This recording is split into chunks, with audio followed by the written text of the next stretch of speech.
அஸ்ஸலாமு அலைக்கும் வரஹ்மத்துல்லாஹி வபரகாத்துஹ். கண்ணியத்துக்குரியவர்களே, இன்று உலகம் முழுக்க கவலையாலும் பிரச்சனையாலும் சோதனைகளாலும் மன விரக்திகளாலும் வாழ்க்கையின் விரக்திகளாலும் மரணத்தை எண்ணி வாழக்கூடிய வாழ்வைத்தான் பலர் வாழக்கூடிய சூழ்நிலையை நாம் பார்க்கிறோம். குறிப்பாக வாலிப சமூகத்துடைய ஆண்களும் பெண்களும் பெரும்பான்மையாக இந்த நிலையில் இருக்கக்கூடிய காட்சியைத்தான் நம்மால் பார்க்க முடிகிறது. அல்லாஹுடைய தூதர் ஸல்லல்லாஹு அலைஹி வஸல்லம் இந்த காலம் மறுமை நெருங்கும் போது வரும் என்று சொன்னார்கள். மனிதர்களுடைய இறுதி காலம் நெருங்கும் போது மன்னரைகளை பார்த்து மனிதர்கள் சொல்லுவார்கள், நீங்கள் இருக்கக்கூடிய இடத்தில் நாங்கள் இருக்க வேண்டுமே என்று. மரணித்தவனை பார்த்து உயிர் உள்ளவன் மரணிக்க வேண்டும் என்று ஆசைப்படுவான் என்று அல்லாஹுடைய தூதர் ஸல்லல்லாஹு அலைஹி வஸல்லம் அவர்கள் சொன்னார்கள். இப்படி மரணத்தை எண்ணி கவலையாலும் பிரச்சனைகளாலும் சோதனைகளாலும் நெருக்கடிகளாலும் வாழக்கூடிய வாழ்வை இறுதி சமூகம் சந்திக்கும் என்று அல்லாஹுடைய தூதர் ஸல்லல்லாஹு அலைஹி வஸல்லம் அவர்கள் சொன்னார்கள். இன்று இதற்காக மருத்துவமனைகள் உருவாகிவிட்டது, இதற்காக மருத்துவர்கள் உருவாகிவிட்டார்கள். இதுவே மிகப்பெரிய ஒரு அம்சமாக சமூகத்தில் மாறிக்கொண்டிருக்கிறது. இப்படி சோதனையான காலத்தில் நீங்கள் சோதனைகளை சந்தித்துக் கொண்டிருந்தால், நோயால், செல்வ இழப்பால், கண்ணிய இழப்பால் அல்லது வாழ்க்கையின் நெருக்கடிகளால், உறவுகளுடைய பிரிவால், இது போன்ற எந்த சோதனையில் நீங்கள் சிக்குண்டிருந்தாலும் இந்த செய்தியை செவிதாழ்த்தி கேளுங்கள். இந்த சோதனைகளில் நீங்கள் தனியாக இல்லை, உங்களுடைய இறைவன் உங்களோடு தான் இருக்கிறான். மீண்டும் சொல்கிறேன், இந்த சோதனைகள் எதுவாயினும் கவலை கொள்ளாதீர்கள், நீங்கள் தனியாக இல்லை, இறைவன் உங்களோடு தான் இருக்கிறான். அந்த செய்திதான் நான் இப்போது உங்களுக்கு சொல்லக்கூடிய செய்தி. குர்ஆன் சொல்லுகிறது, வநப்லூக்கும் பிஷ்ஷர்ரி வல் கைரி ஃபித்னா. அல்லாஹ் நலவிலும் தீயதிலும் சோதனைகளை கொடுப்பான். இறைவனை பொறுத்தவரை நலவை இறைவன் கொடுப்பதும் ஒரு தீயதை உங்களை அணுக வைப்பதும் இரண்டும் இறைவனை பொறுத்தவரை சோதனைதான். உலகத்தை படைத்து மனிதர்களை இந்த உலகத்திலே அனுப்பும் போதே இறைவன் கூறிவிடுகிறான், வலநப்லுவன்னக்கும், நிச்சயமாக திட்டமாக நான் உங்களை சோதித்தே தீருவேன். பசியை கொண்டு சோதிப்பேன், பயத்தை கொண்டு சோதிப்பேன், செல்வ இழப்புகளை கொண்டு சோதிப்பேன், தொழிலின் நஷ்டத்தை கொண்டு சோதிப்பேன், உயிரிழப்புகளை கொண்டு உங்களை நான் சோதிப்பேன் என்று இறைவன் சோதித்தே தீருவான் என்று கூறிதான் மனித இனத்தை இந்த பூமியிலேயே அனுப்பி இருக்கிறான். இந்த பூமியிலேயே சோதனைகளில் இருந்து நீங்கி ஒரு சமூகம் வாழ வேண்டும் என்றால் அவர்கள் யாராக இருப்பார்கள் தெரியுமா? நபிமார்கள், இறை தூதர்கள். ஆனால் அந்த இறை தூதர்கள் தான் இந்த பூமியிலேயே அதிகம் சோதிக்கப்பட்டவர்கள்.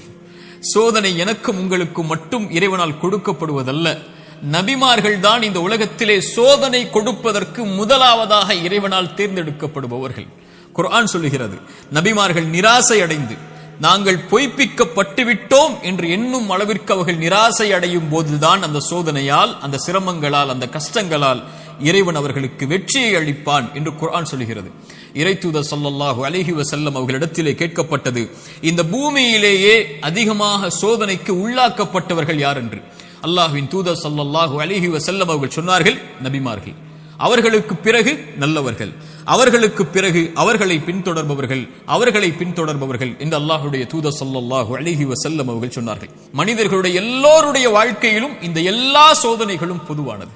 நானும் நீங்களும் மட்டும் சோதனையில் உள்ளாக்கப்படுவதில்லை என்ற நியதியை நாம் புரிந்து கொள்ள வேண்டும்.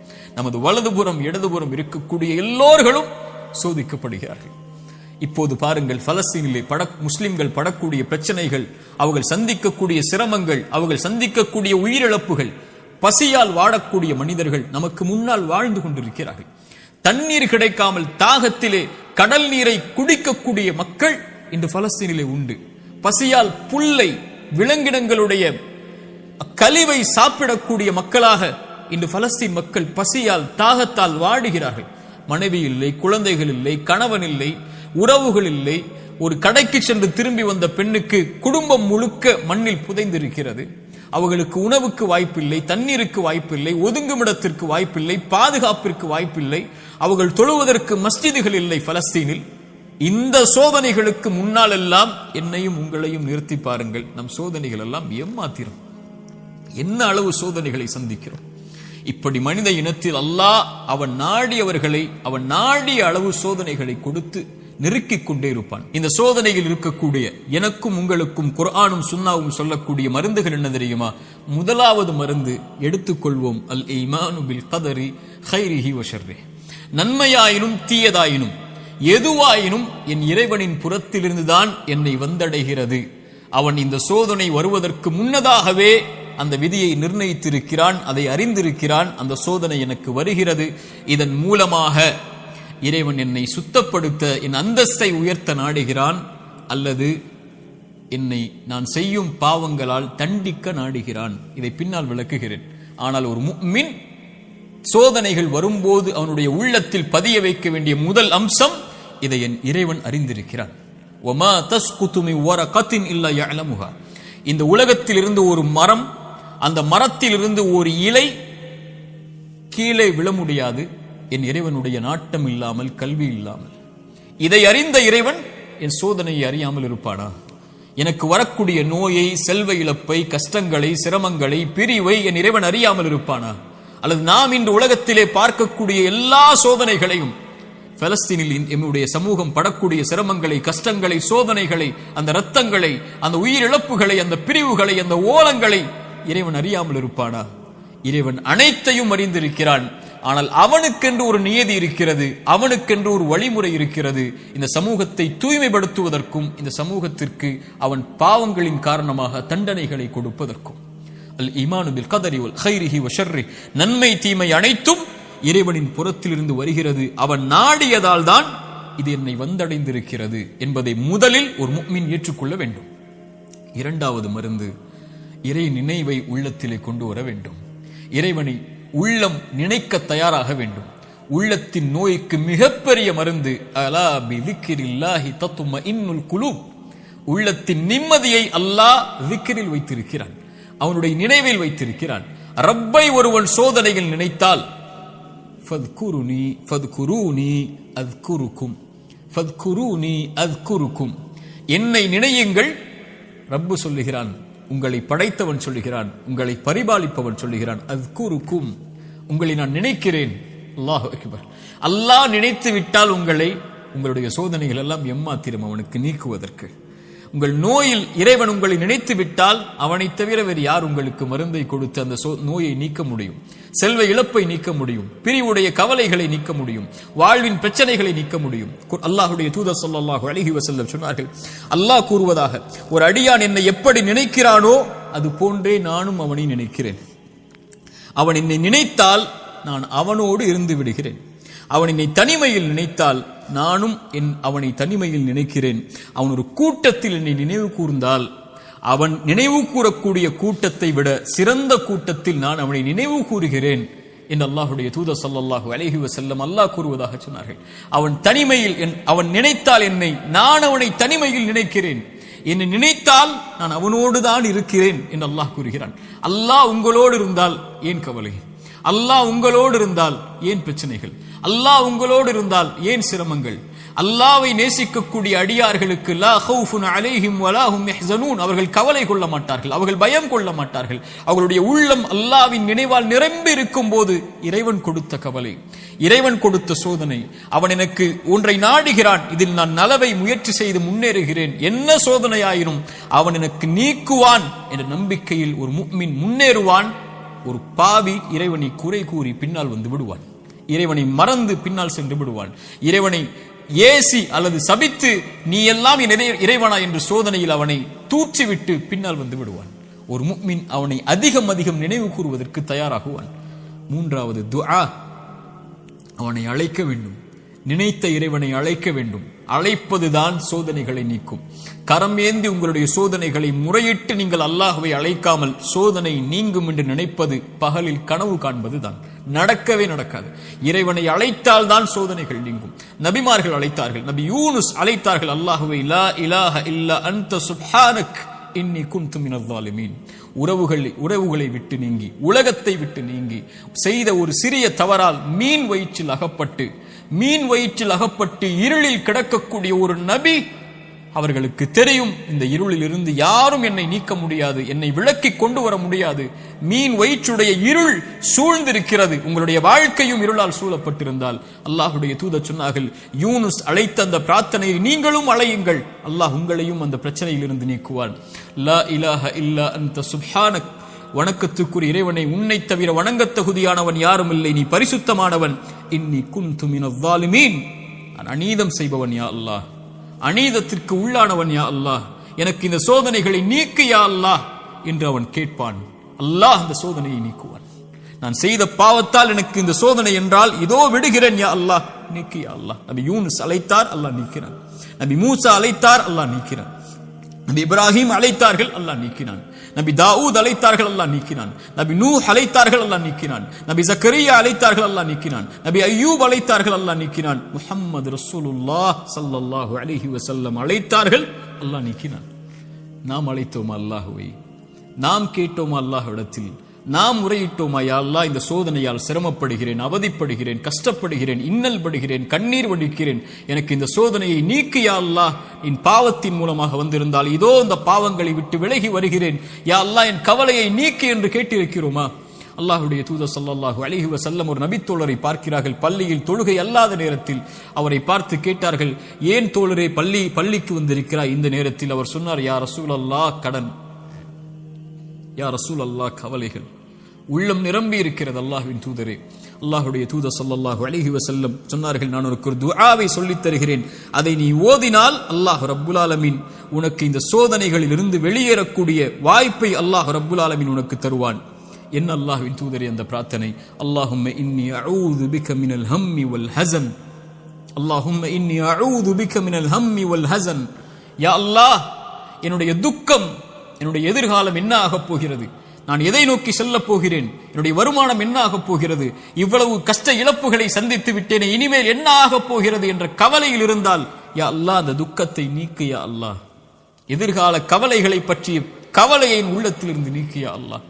வல் ஹஸன், என்னுடைய முன்னால் நான் செய்த பாவங்கள், முன்னால் என் வாழ்க்கையில் நடந்த நிலைகள், நான் சந்தித்த இழப்புகள், அதனால் என் உள்ளம் துவண்டிருக்கிறது. எதிர்காலத்தை பற்றியும் கடந்த காலத்தில் நான் செய்ததை பற்றியும் என்னுடைய உள்ளம் கவலை கொண்டு நடக்க முடியாமல், நகர முடியாமல் இருக்கிறேன் யா அல்லாஹ், அதை நீக்கு யா அல்லாஹ். எதிர்காலத்தை பற்றிய கவலையை நீக்கு, கடந்த காலத்தை பற்றிய நினைவுகளை நீக்கு, இனிமேல் வாழக்கூடிய வாழ்க்கையை சரிபடுத்து என்று இறைவனை அழைப்பான். அல்லாஹும்ம இன்னி அஊது பிக மினல் ஹம்மி வல் ஹஸன் வ அஊது பிக மினல் அஜ்ஸி வல் கஸல். யா அல்லாஹ், இயலாமை, என்னால் இனிமேல் என்ன செய்ய முடியும், என்ன இருக்கிறது என்னிடத்தில், எதை கொண்டு சொல்லுவேன் என்ற பயம், இயலாமை என்னிடத்தில் இருக்கிறது. யா அல்லாஹ், கசல், சோம்பேறித்தனத்தால் சோம்பலில் இருக்கிறேன், என்னால் முடியும் யா அல்லாஹ், ஆனால் எழ முடியவில்லை, என்னால் இந்த சோதனைகளை கடக்க முடியவில்லை, என்னிடத்திலே தைரியம் இல்லை யா அல்லாஹ், தைரியத்தை கொடு, அதை செய்து முடிக்கக்கூடிய உறுதியை கொடு. வஅஊது பிக மினல் அஜ்ஸி வல் கஸல் வஅஊது பிக மினல் ஜுப்னி வல் புகுல். யா அல்லாஹ், கஞ்சத்தனத்தை விட்டும், யா அல்லாஹ் கோழைத்தனத்தை விட்டும், யா அல்லாஹ் கடன் என்னை மிகைப்பதை விட்டும், மனிதர்கள் என்னை ஆக்கிரமிப்பதை விட்டும் என்னை பாதுகாத்து விடு யா அல்லாஹ். இந்த அல்லாஹ்வுடைய தூதர் ஸல்லல்லாஹு அலைஹி வஸல்லம் அந்த துஆவை அந்த தோழருக்கு கற்றுக் கொடுத்தார்கள். இதை ஓதக்கூடிய வழக்கம் உள்ளவர்களாக மாற வேண்டும். இப்படி அல்லாஹ்வை அழைக்கக்கூடிய முறையிலெல்லாம் இதா சஅலக இபாதி அன்னி ஃபஇன்னி கரீபுன் உஜீபு தஅவத்தத் தாஇ இதா தஆன். அழைப்பவர்கள் அழைத்தால் அந்த அழைப்பிற்கு இவன் பதில் கொடுக்காமல் இருப்பதில்லை. அல்லாஹ்வின் தூதர் சொன்னார்கள், ஒரு மனிதன், ஒரு முஃமின் அல்லாஹ்விடத்திலே கரம் ஏந்தி அவனுடைய கரம் அல்லாஹ் கொடுக்காமல் கீழே விழுந்தால் அவன் கேட்பதை இறைவன் வெட்கப்படுகிறான் என்று அல்லாஹ்வுடைய தூதர் ஸல்லல்லாஹு அலைஹி வஸல்லம் சொன்னார்கள். அல்லாஹ்வை அழையுங்கள். கடைசியாக இந்த நேரத்தில் சுருக்கமாக சொல்கிறேன், மீண்டும் சொல்கிறேன், நோயால் சிரமப்படுகிறீர்களா, இழப்புகளால் சிரமப்படுகிறீர்களா, பிரிவால் சிரமப்படுகிறீர்களா, கடினமான காலத்தை வாழ்க்கையில் கடக்கிறீர்களா, ஒருபோதும் அல்லாஹ் உங்களை கைவிட மாட்டான். உங்களை விட இறைவன் உங்கள் மீது நேசம் கொண்டிருக்கிறான். கவலை கொள்ளாதீர்கள். நீங்கள் தனியாக ஒருபோதும் இல்லை. உலகமெல்லாம் உங்களுக்கு எதிராக இருந்தாலும் நீங்கள் தனியாக இல்லை. அவன் உங்களோடு இருக்கிறான். அவன் உங்களோடு இருந்தால், இந்த உலகத்தில் யார் உங்களோடு இல்லை என்றாலும், இந்த உலகமே உங்களை வெறுத்திருந்தாலும், உலகமே உங்களை புறக்கணித்தாலும் கவலை கொள்ளாதீர்கள். அது போதும் நமக்கு. இறைவன் உங்களோடு இருந்தால் அது போதும். உலகமெல்லாம் உங்களோடு இருந்து இறைவன் உங்களோடு இல்லை என்றால் அதைவிட நஷ்டம் இல்லை. உலகத்தில் எவரும் இல்லாமல் இறைவன் உங்களோடு இருந்தால் அதைவிட இன்பம் இல்லை. நபிமார்கள் உலகம் புறக்கணித்தது நபி நூஹை, ஆனால் நூஹோடு அல்லாஹ் இருந்தான். நபி தாவூதை உலகம் புறக்கணித்தது, அல்லாஹ் அவர்களோடு இருந்தான். நபி யூனுஸை உலகம் புறக்கணித்தது, அவர்கள் செய்த பாவத்திற்காக மன்னிப்பை கேட்டார்கள், அல்லாஹ் அதிலிருந்து அவர்களை பாதுகாத்தான். இப்ராஹீமை உலகம் புறக்கணித்தது, அல்லாஹ் அவர்களோடு இருந்தான். மூசாவை உலகம் புறக்கணித்தது, அல்லாஹ் அவர்களோடு இருந்தான். நபி அல்லாஹ்வின் தூதரையும் உலகம் புறக்கணித்தது, பெரும்பான்மை புறக்கணித்தது, அல்லாஹ் அவர்களோடு இருந்தான். லா தஹ்சன் இன்னல்லாஹ மஅனா. அல்லாஹ்வின் தூதர் அதனால்தான் சொன்னார்கள், கவலை கொள்ளாதீர், அல்லாஹ் நம்மோடு இருக்கிறான். அல்லாஹ்வின் தூதர் ஸல்லல்லாஹு அலைஹி வஸல்லம் ஒரு தாயை குறித்து சொன்னார்கள். போர்க்களத்தில் காணாமல் போய் கிடைத்த ஒரு குழந்தையை ஒரு தாய் தேடி வரும்போது அல்லாஹ்வுடைய தூதர் அதை எடுத்து கொடுக்கும் போது அந்த தாய் அந்த குழந்தையை வாங்கி கட்டி அணைத்து அதற்கு உணவை கொடுக்கும் போது அல்லாஹ்வின் தூதர் நபித்தோழர்களை பார்த்து கேட்டார்கள், இந்த தாய் இந்த குழந்தையை நெருப்பில் வீசுவாளா? அந்த குழந்தை படக்கூடிய சிரமத்தை கஷ்டமாக உணர்ந்த அந்த தாய், தன் உயிர் போய் கிடைத்த வந்த மகிழ்ச்சியில் இந்த வாழக்கூடிய இந்த தாய் இந்த குழந்தையை நெருப்பில் வீசுவாளா? தன்னோடு வந்துவிட்ட அந்த குழந்தையை எப்படி நெருப்பில் வீசுவாள்? அல்லாஹ் இந்த குழந்தைக்கு இந்த தாய் காட்டக்கூடிய அன்பை விட அல்லாஹ் அவனுடைய அடியார்கள் மீது இரக்கம் உள்ளவன். அல்லாஹ் அக்பர். ஒரு அறிஞர் அழகாக சொல்லுவார், யா அல்லாஹ், அல்லாஹ்வை அழைத்து சொல்லுவார், யா அல்லாஹ், என் தாயை விட என் மீது இரக்கம் காட்டக்கூடியவன் நீ. என் தாய் நான் சிரமப்படுவதை, என் தாய் நான் நோயில் வாடுவதை, என் தாய் நான் கடனில் இருப்பதை, கடனால் கஷ்டப்படுவதை, என் தாய் என் செல்வ இழப்புகளில் கஷ்டப்படுவதை, என் தாய் என்னுடைய இழப்புகளில், பிரிவில், நோயில், சிரமங்களில், சோதனையில் கஷ்டப்படுவதை விரும்ப மாட்டாள். என் தாயை விட என் மீது இரக்கம் உள்ள நீயும் விரும்ப மாட்டாயா அல்லாஹ், அதை எனக்கு இரக்கம் காட்டு, இந்த சோதனையை நீக்கென்று அல்லாஹ்வை அழைப்பார்கள் அறிஞர்கள் இந்த ஹதீஸை கொண்டு. அல்லாஹு அக்பர். அல்லாஹ் உங்களை ஒருபோதும் கைவிட மாட்டான். அல்லாஹ் உங்களை ஒருபோதும் பிரிந்து விட மாட்டான். அல்லாஹுவின் பக்கம் வந்து விட்டால் அல்லாஹ் உங்களை ஒருபோதும் வேதனை அடைவதை, உங்கள் கண்கள் கண்ணீர் வடிப்பதை, உங்கள் உள்ளம் நெருக்கமாகுவதை, உங்கள் உள்ளம் உடைக்கப்படுவதை இறைவன் ஒருபோதும் பார்த்து கொண்டிருக்க மாட்டான். ஆனால் கடைசியாக சோதனைகள் இறைவனின் புறத்திலிருந்து வருகிறது. ஆம், ஆனால் ஒருவருக்கு சோதனை நன்மையாக வரும், ஒருவருக்கு சோதனை தண்டனையாக வரும். நபிமார்களுக்கு சோதனை வந்தது என்று சொன்னேன். எல்லா நபிமார்களுக்கும் சோதனை வந்தது. அந்த சோதனைகள் அவர்களை தூய்மைப்படுத்துவதற்காக, அவர்களை சுத்தப்படுத்துவதற்காக, அவர்களுடைய அந்தஸ்தை அல்லாஹ்விடத்திலே உயர்த்துவதற்காக, ஈமானில் அவர்களை உறுதிப்படுத்துவதற்காக, எல்லாவற்றையும் கொண்டும், உலகத்தை கொண்டும், மார்க்கத்தை கொண்டும், தீனை கொண்டும் அல்லாஹ் சோதித்துக் கொண்டே இருந்தால் அவனின் பக்கம் அவர்களை நெருக்கமாக்கி, அவனின் பக்கம் அவர்களை நெருக்கமாக்கி கொண்டு வருவதற்காக. அது நிஅமா, அது அருள். அந்த சோதனை அருள். அல்லாஹ்வுடைய தூதர் ஸல்லல்லாஹு அலைஹி வஸல்லம் அவர்கள் சொன்னார்கள், உலகத்தில் அதிகமாக சோதிக்கப்பட்டவர்கள் யார் என்று கேட்கும் போது நபிமார்கள், அவர்களுக்கு பின்னால் வந்தவர்கள், அவர்களுக்கு பின்னால் வந்தவர்கள் என்று சொல்லிவிட்டு சொன்னார்கள், அல்லாஹ் ஒரு மனிதனுடைய மார்க்கத்திற்கு ஏற்ப அவனை சோதிப்பான். யா அல்லாஹ், அவனுடைய மார்க்கம் நிலையாக உறுதியாக இருந்தால் அந்த உறுதியோடு, அந்த நிலையோடு சோதனையும் உறுதியாகும். யா அல்லாஹ். மேலும் சொன்னார்கள், அவனுடைய மார்க்கம் எளிதாக இருந்தால் சோதனையும் அவனுக்கு எளிதாகும். ஆனால் இறைவன் நாடக்கூடிய அடியார்களை இறைவன் சோதனைகளை கொண்டு, சிரமங்களை கொண்டு நெருக்கமாக்கிக் கொண்டே இருப்பான், இந்த பூமியில் அவன் பாவம் இல்லாதவனாக நடக்கும் வரை. யா அல்லாஹ், இந்த ஹதீஸை எப்படி விவரிப்பது இந்த சிறிய நேரத்தில்? இன்ஷா அல்லாஹ் வாய்ப்புகள் வரும்போது இந்த ஹதீஸை விவரிக்கிறேன். அல்லாஹ் சோதனைகளை கொண்டு ஒரு மனிதனை பக்குவப்படுத்துவான், நிலைப்படுத்துவான், முன்னேற்றுவான்.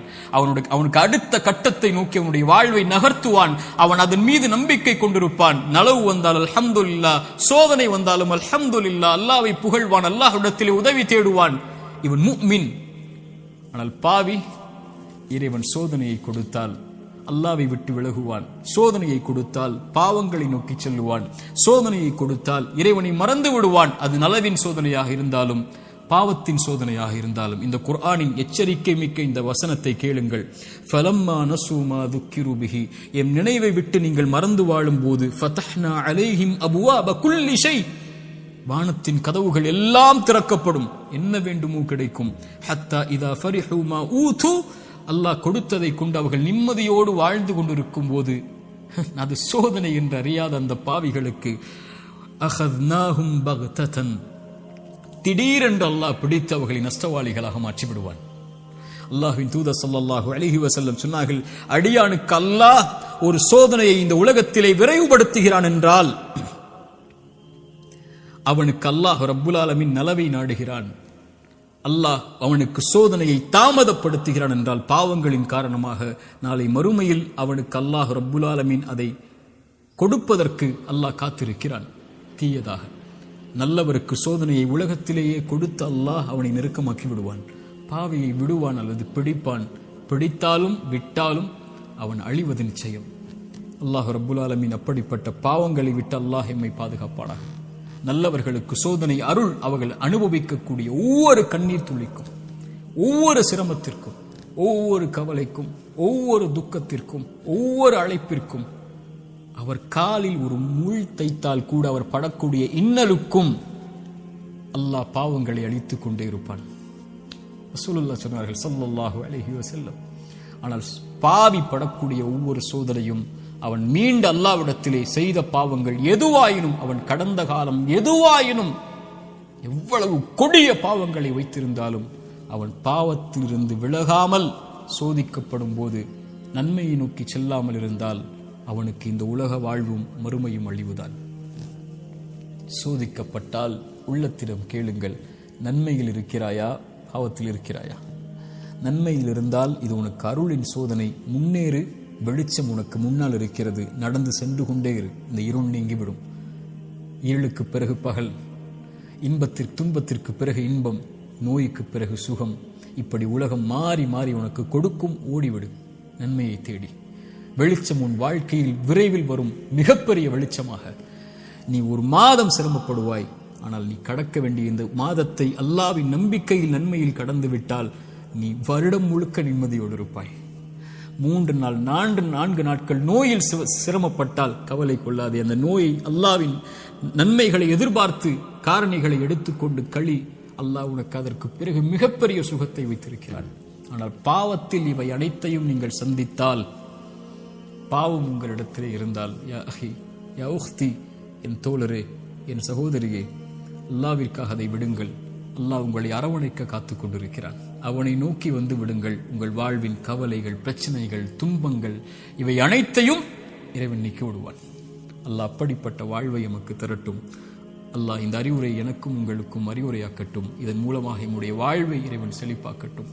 உலக சமூகத்திலே முஸ்லிம் சமூகம் படுகின்ற இன்னல்கள், கஷ்டங்கள், பிரச்சனைகள், சோதனைகள், குறிப்பாக பலஸ்தீனில் நம்முடைய சகோதர சகோதரிகள் படக்கூடிய எல்லா இன்பங்கள், சோதனை, எல்லா இழப்புகளுக்கும், எல்லா சோதனைகளுக்கும், எல்லா துன்பங்களுக்கும் அல்லாஹ் விரைவில் மிகப்பெரிய வெற்றியோடு அல்லாஹ் வெளிச்சத்தை தரட்டும். அகூலு கௌலி ஹாதா அஸ்தக்ஃபிருல்லாஹ் லீ வலக்கும். அஸ்ஸலாமு அலைக்கும் வரஹ்மத்துல்லாஹி வபரகாத்துஹு.